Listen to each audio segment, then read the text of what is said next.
Avant le vin, il faut d'abord faire du raisin. Et je crois que c'est un élément qu'il ne faut jamais oublier.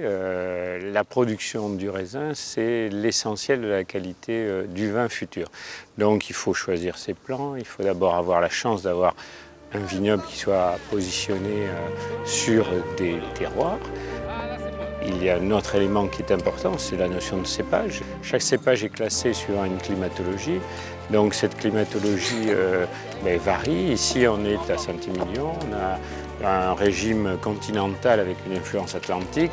Et c'est vrai que dans cette partie nord de la Gironde, c'est là où le merlot a la plus belle expression.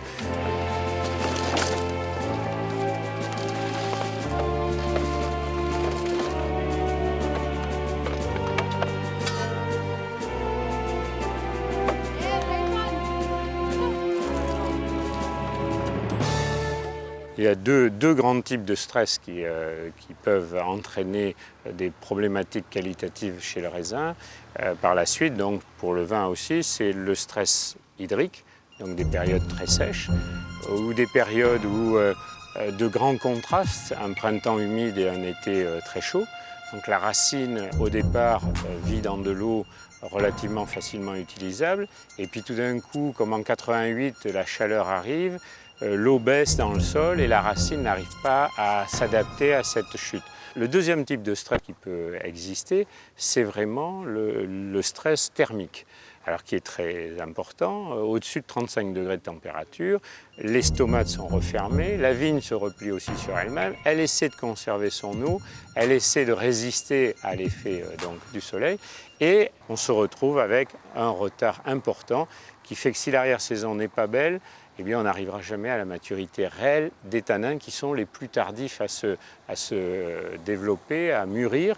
Et on va avoir donc un décalage terrible entre le côté alcool, acide, et le côté tanin.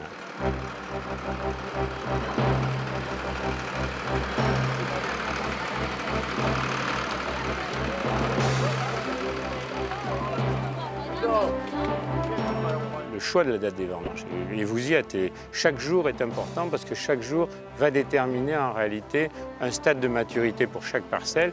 Et l'essentiel est de vendanger au moment optimum, c'est-à-dire au moment qui nous paraît le plus intéressant pour exprimer ce terroir, ce cépage et faire partie de la famille de Saint-Émilion.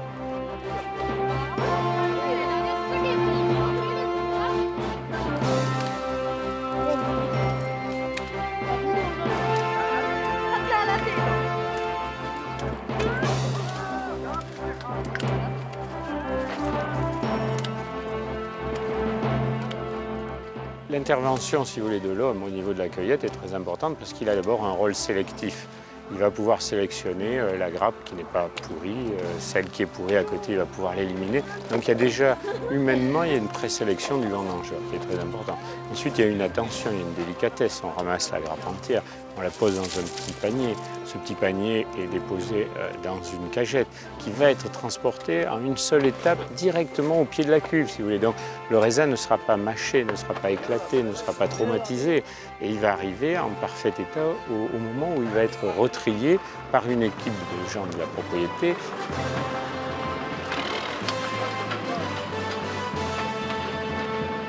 En 1954, il y a eu un classement de Saint-Émilion qui a été établi à la suite d'une étude qui est assez ancienne, qui date de 1938, ce qui était déjà quand même pour Saint-Émilion quelque chose d'important parce que Saint-Émilion avait déjà bien compris la notion de terroir.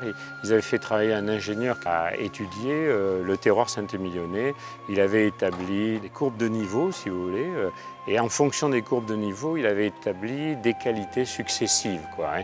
Donc ça avait donné la base géologique, si vous voulez, et géographique, et on a créé donc cette appellation qui est assez hétérogène, mais dans laquelle il y a beaucoup de points communs, parce qu'on s'agrippe autour du merlot, on s'agrippe autour de la culture du Saint-Émilion.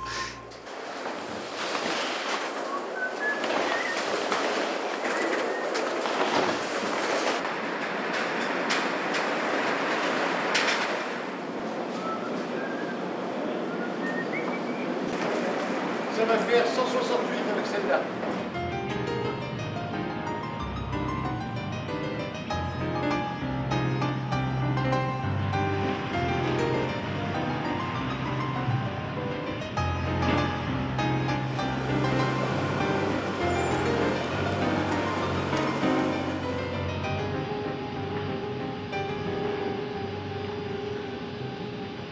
On est passé à ras de l'erreur, c'est-à-dire qu'on a eu 27 mm il y a 10 jours à peu près, et les peaux se sont distendues légèrement.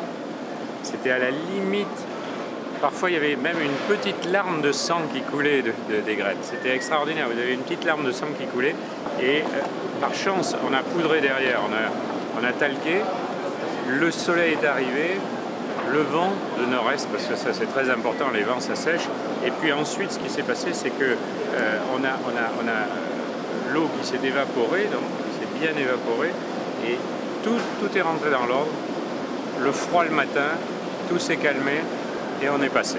Mais je peux vous dire que c'est comme sur un fil en équilibre, là vous êtes prêt à tomber, tous les fruits mûrs sont très fragiles.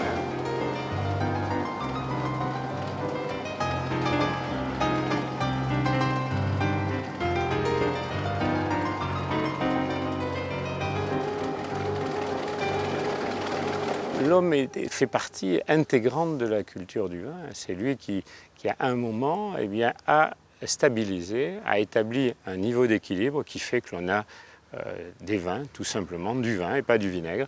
Et puis que l'on a tout simplement des grands vins, des vins goulayants, des vins de soif, comme l'on dit, ou des vins de garde, ou des vins de fête, comme le champagne. C'est l'homme là qui a une intervention quand même très très forte. On met tout dans la cuve, on fait des remontages avec l'hélicopigeur. On monte, on descend, on tourne, c'est pour brasser le marc.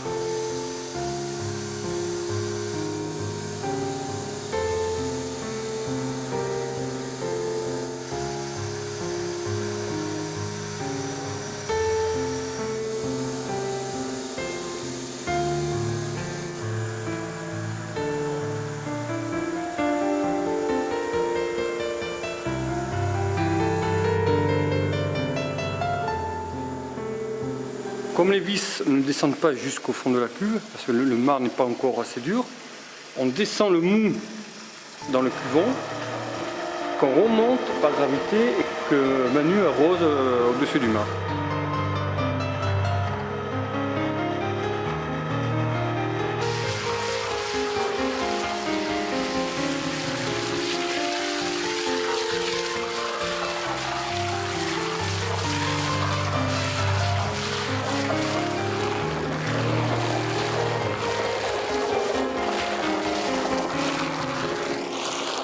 Quand Manu aura fini, on attendra un petit moment.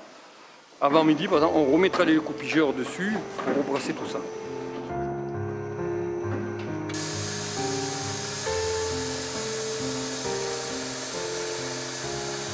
Alors les écoulages, c'est qu'on vide le mou de la cuve dans le cuvon. Il reste le marc, on écoule bien, on ventile bien. Quand tout ça c'est parfait, une personne descend de la cuve, on met une presse à côté et on vide le marc dans la presse.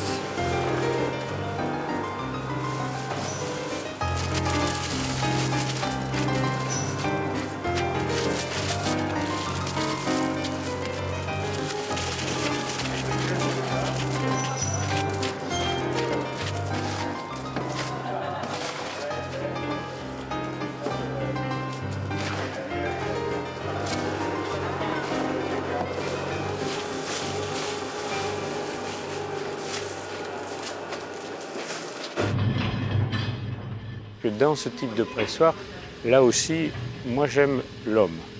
Et à travers l'homme, il y a le savoir-faire de cet homme, il y a le savoir-faire, et c'est l'homme qui va marquer son pressurage. On ne va pas tomber dans un plan commun, c'est-à-dire un programme commun que tout le monde adopte, c'est-à-dire la pensée unique un petit peu du pressurage. En fonction du millésime, on va plus ou moins pressurer, on va plus ou moins obtenir de jus fin, de jus clair, de jus très extrait, très tannique. Là, je pense qu'on intervient plus passionnément par la dégustation.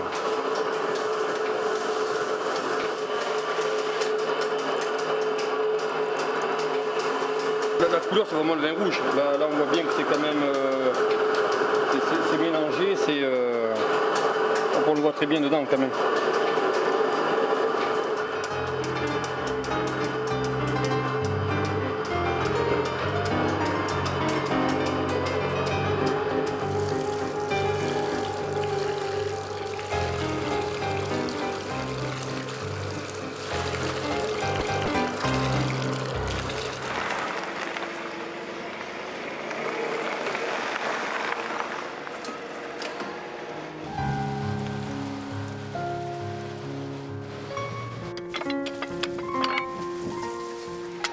partie solide, donc toutes ces pellicules vont être données aussi à la distillerie et on va les récupérer une fois refermentés chez le distillateur parce qu'il récupère encore de l'alcool pour les réintégrer aussi dans le vignoble.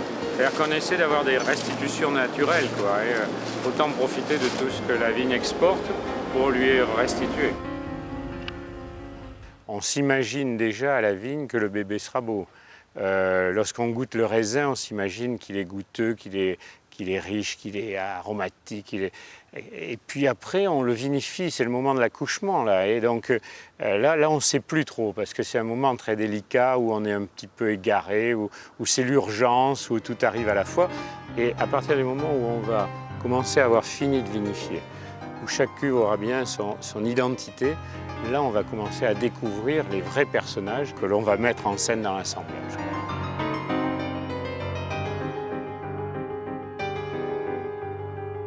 Pourquoi on met un millésime sur une bouteille? Bien, c'est pour expliquer au consommateur qu'il est différent de l'autre. Parce que si Château Bel Air tous les ans était Château Bel Air, ça ne servirait à rien de mettre le millésime, quoi. Donc on exprime quoi? On exprime la climatologie du printemps, on exprime la climatologie de l'été, on exprime les difficultés de l'accouchement, comme je vous disais.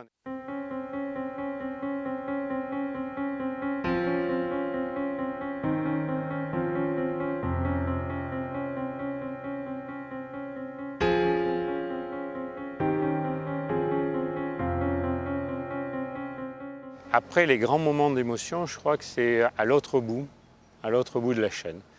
C'est-à-dire quand on est face à une bouteille qui a vécu 100 ans et qui vous offre eh bien, toute l'expérience, tout le vécu de cette bouteille, tous les gens qui ont participé, tous les gens qui ont traversé ces époques, tous les gens qui ont participé dans le fond à la conservation d'une société hautement cultivée. Et dans une bouteille ancienne, eh bien, on a cette notion d'aventure humaine encore. Quand on ouvre, eh bien, on peut trouver quelque chose de fantastique. On peut aussi avoir un échec cuisant parce que c'est le cerbère, c'est le tout petit bouchon qui nous conserve ces bouteilles, qui peut nous lâcher un moment. Mais même une bouteille qui est morte, c'est une belle aventure parce qu'elle a traversé des siècles.